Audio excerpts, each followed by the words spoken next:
प्रिय छात्रों, मैं गोविंद सर।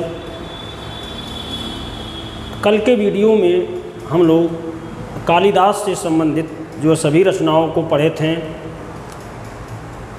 आज हम लोग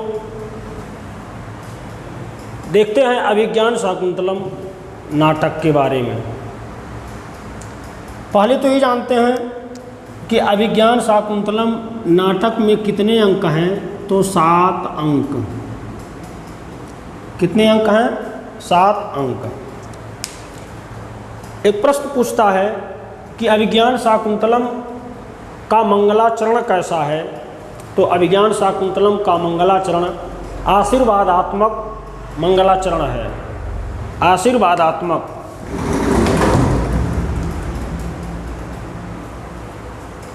पात्र पूछता है कि अभिज्ञान शाकुंतलम के पात्र तो जैसे विश्वामित्र, मेनका, देवराज इंद्र, शकुंतला, दुष्यंत, महर्षि कण्व, वसुमती, हंसपदिका, दुर्वासा, माढ़व्य, अनसुया, प्रियंवदा और गौतमी, तो ये अभिज्ञान शाकुंतलम नाटक के पात्र हैं। तो आइए आज हम अभिज्ञान शाकुंतलम की कहानी जानते हैं। इसकी कथा क्या है। तो प्रिय छात्रों, यह कालिदास की अंतिम कृति, अभिज्ञान शाकुंतलम कालिदास की अंतिम कृति और अंतिम नाटक भी है। कल हम लोग इस पे चर्चा किए थे कि कालिदास के कुल 3 नाटक हैं, जिसमें पहला नाटक है मालविकाग्निमित्रम, दूसरा है विक्रमोर्वशीयम और तीसरा है अभिज्ञान शाकुंतलम। तो यह कालिदास का सबसे चर्चित नाटक है। तो आइए इसकी कथा देखते हैं। इसकी कथा में विश्वामित्र तपस्या करते हैं, तो इंद्र को यह भय होता है कि कहीं विश्वामित्र अपनी तपस्या से भगवान को प्रसन्न न कर लें और प्रसन्न करने के बाद कहीं स्वर्ग को ही न मांग ले। तो इंद्र को अपनी कुर्सी जाने का डर जो सता रहा था। तो इंद्र मेनका को बुलाएं। मेनका कौन थी? उनके दरबार की डांसर थी, नर्तकी जिसे कहते हैं। तो देवराज इंद्र मेनका को बुलाते हैं और कहते हैं कि मेनका, तुम विश्वामित्र की पूजा सफल मत होने दो, नहीं तो विश्वामित्र जी अगर अपनी पूजा सफल कर लिए तो बड़ी संकट आन पड़ी जो है स्वर्ग के ऊपर। मेनका तुरंत देवराज इंद्र की बात मानती है और जो है विश्वामित्र के पास जाती है, जहाँ विश्वामित्र तपस्या कर रहे होते हैं। तो मेनका आकर के विश्वामित्र के सामने नाचना जो है प्रारंभ करती है और ऐसे ऐसे मनमोहक नृत्य वो शुरू करती है, फिर भी विश्वामित्र का ध्यान भंग नहीं होता है। इसमें किन्नर देवगण भी इसकी सहायता करते हैं, गीत संगीत बजाते हैं, लेकिन फिर भी विश्वामित्र का ध्यान टूटता नहीं है। फिर आप देखेंगे कुछ समय बाद विश्वामित्र का ध्यान टूटा तो विश्वामित्र की लाल लाल आंखें क्रोधित विश्वामित्र को देख करके मेनका जो है देवराज इंद्र के पास वापस चली गई। फिर जो है देवराज इंद्र के समझाने पर मेनका जो है फिर आती है और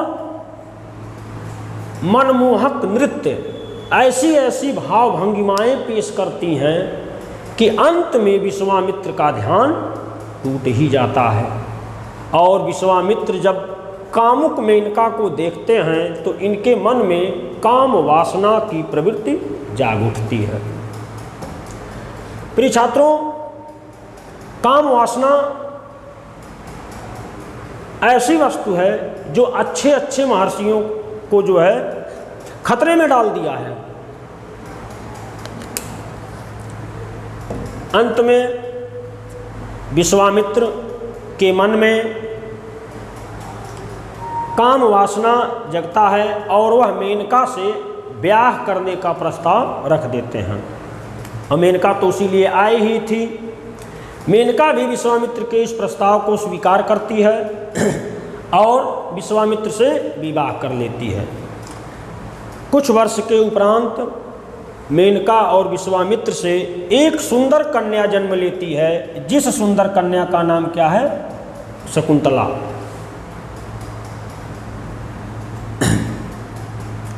उसके बाद मेनका स्वर्ग वापस चली जाती है।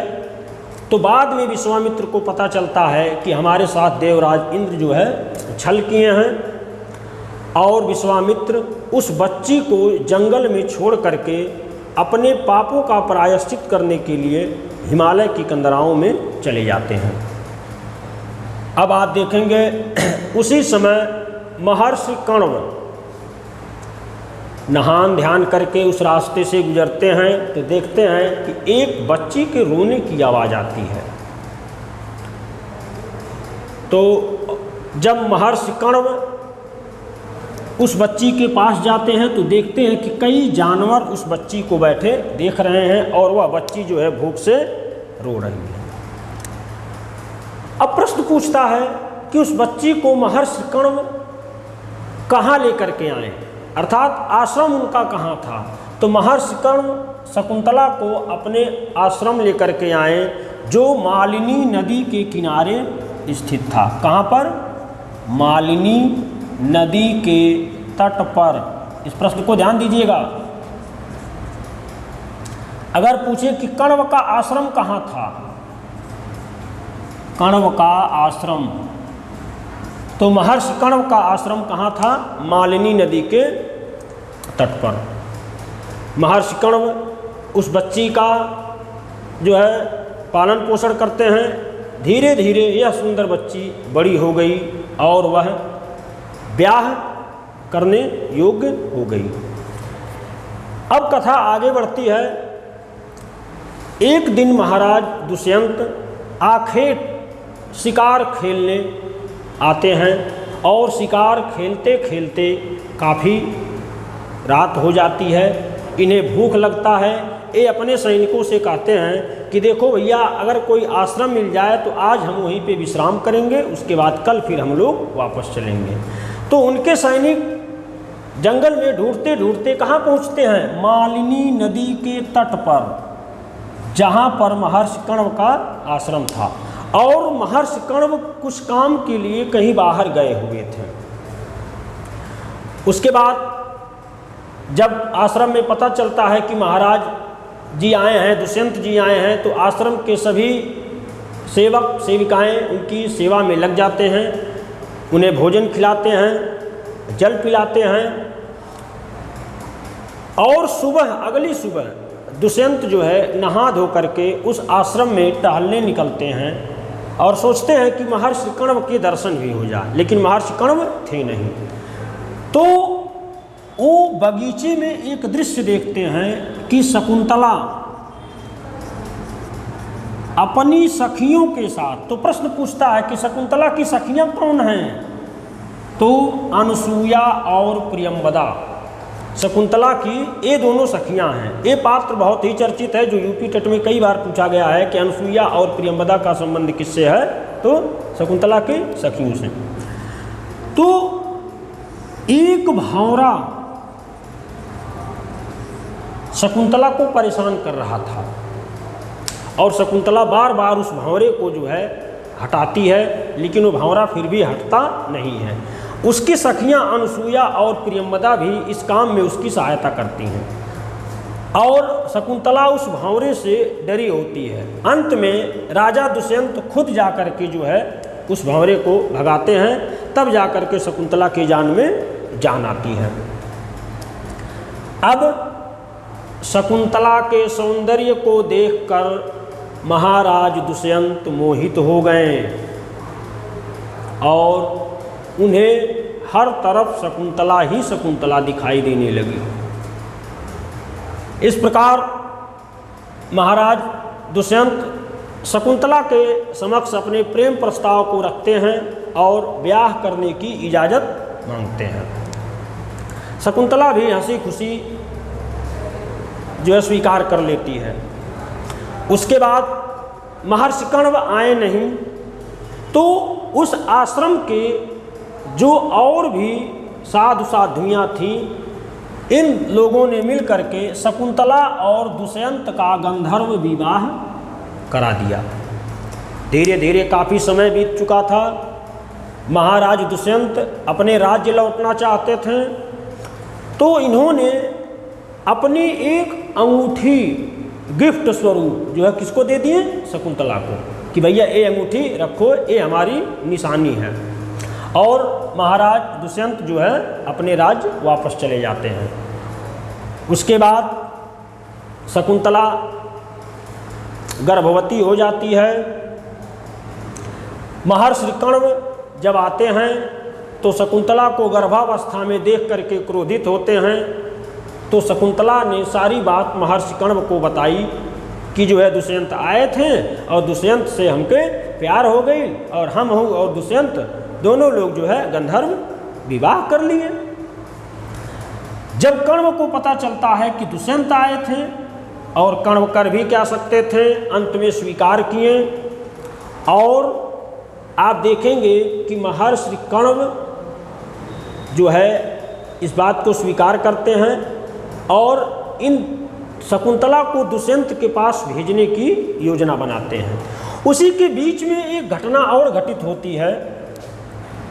एक दिन शकुंतला दुष्यंत की याद में खोई हुई बैठी थी।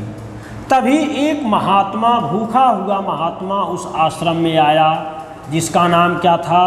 दुर्वासा। यहाँ से प्रश्न पूछा जाता है कि किसे सुलभ कोपो ऋषि कहा गया? तो सुलभ कोपो ऋषि अर्थात क्रोध का ऋषि किसे कहा जाता है? दुर्वासा को। तो दुर्वासा बार बार आग्रह करते हैं कि खाने के लिए कुछ भिक्षा दो, मुझे बहुत भूख लगी है। लेकिन शकुंतला दुष्यंत की याद में खोई थी, वह जो है महर्षि दुर्वासा के बात पर ध्यान नहीं दी, जिससे क्रोधित दुर्वासा शकुंतला को श्राप दे देते हैं कि जाओ, जिसकी याद में तुम खोई हो वही तुम्हें भूल जाए। उसके बाद शकुंतला दुर्वासा के पैरों पे गिर पड़ती है, कहती है महर्षि ऐसा श्राप मुझे मत दीजिए। अंत में दुर्वासा उपाय बताते हैं कि यदि तुम्हें तुम्हारा प्रेमी यदि कोई निशानी दिया होगा, उस निशानी को वो स्पर्श करते ही, देखते ही उसको तुम्हारी याद आ जाएगी। उसी के उपरांत महर्षि कण्व शकुंतला को लेकर के दुष्यंत के यहाँ जाते हैं। सैनिक महाराज को खबर देते हैं। अब दुष्यंत तो शकुंतला को भूल चुके थे। क्यों? क्योंकि शकुंतला को दुर्वासा का श्राप मिला था।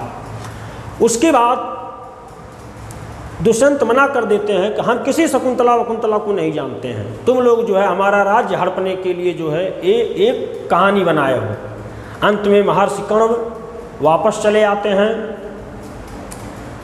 शकुंतला का वह बच्चा जो पेट में था धीरे धीरे अब बड़ा हो रहा है। उसका नाम क्या रखा गया? भरत। एक पात्र भरत भी है। शकुंतला और दुष्यंत के बच्चे का क्या नाम था? भरत। आगे देखते हैं।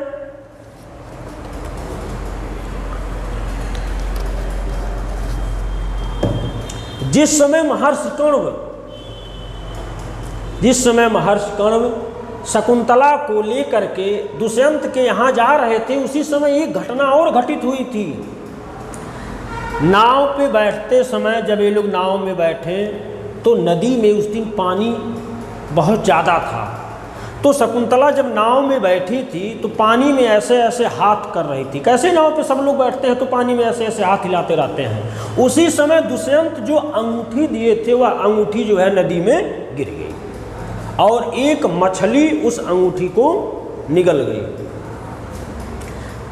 अब अंगूठी था नहीं तो उसी समय जो है दुष्यंत शकुंतला को पहचान गए होते हैं। उसके बाद देखते हैं कि वह मछली को जब कुछ मछुआरे पकड़ करके लाते हैं, उसका पेट काटते हैं तो देखते हैं कि उसकी पेट में एक अंगूठी मिलती है।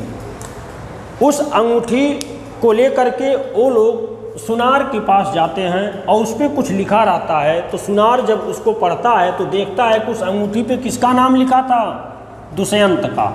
किसका नाम, दुष्यंत का नाम। तो स्वर्णकार उन मछुआरों से कहा कि भैया ये अंगूठी तो महाराज की है और ले जा करके इसे वापस कर दो, अन्यथा जो है चोरी का इल्ज़ाम लगा करके तुम लोगों को जेल में डाल दिया जाएगा। वो दोनों मछुआरे अंगूठी को लेकर के कहाँ जाते हैं, महाराज दुष्यंत के पास। और उस अंगूठी को देखते ही महाराज दुष्यंत को शकुंतला की याद आ जाती है। उसके बाद अपने सैनिकों के साथ पालकी तैयार करते हैं और शकुंतला को लेने के लिए कण्व ऋषि के आश्रम पर आते हैं। जब आश्रम पर आते हैं तो देख रहे हैं कि एक छोटा बच्चा खेल रहा है और शेर का मुख फैला करके उसके दांतों को गिन रहा है। तो महाराज दुष्यंत कहते हैं कि यह लड़का बड़ा होकर के अपने पिता का नाम एक दिन जरूर रोशन करेगा। उसके बाद जब इनकी कण्व से मुलाकात होती है तो सारी बात रखा गया और दुष्यंत जो है शकुंतला को लेकर के अपने राज्य वापस आते हैं। तो ये प्रश्न बार बार पूछा जाता है कि शकुंतला और दुष्यंत से जिस पुत्र की प्राप्ति हुई उसका नाम क्या था, भरत। अब प्रश्न बनता है कि शकुंतला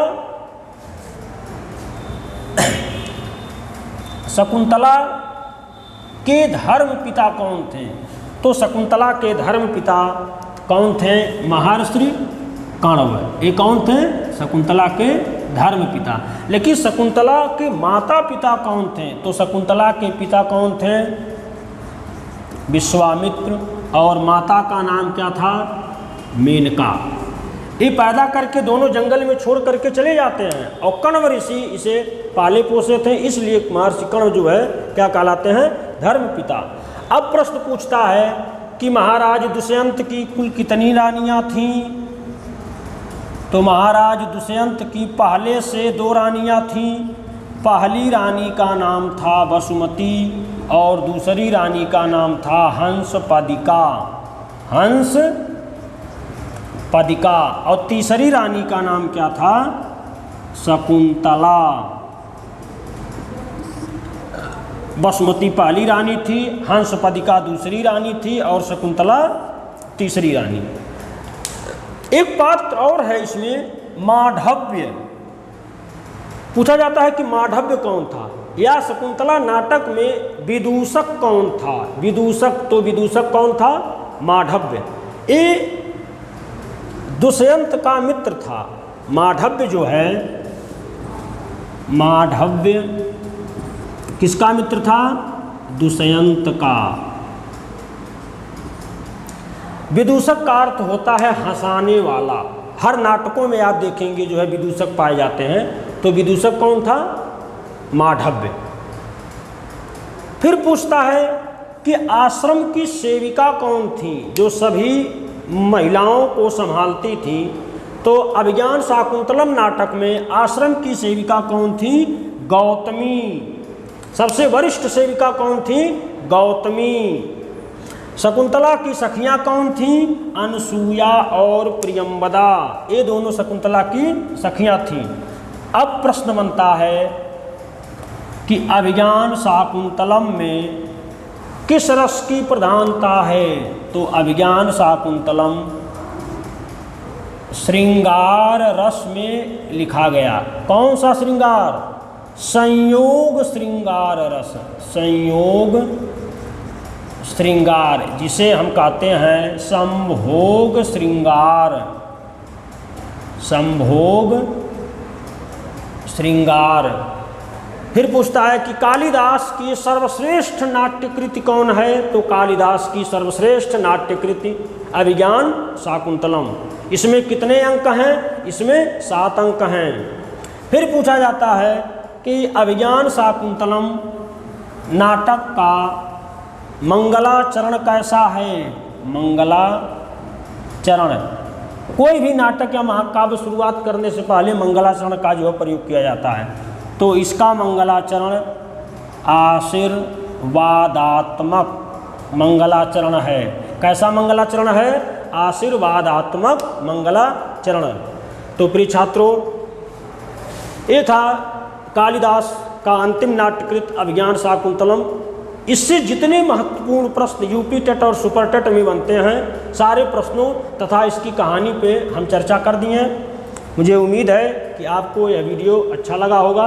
नमस्कार।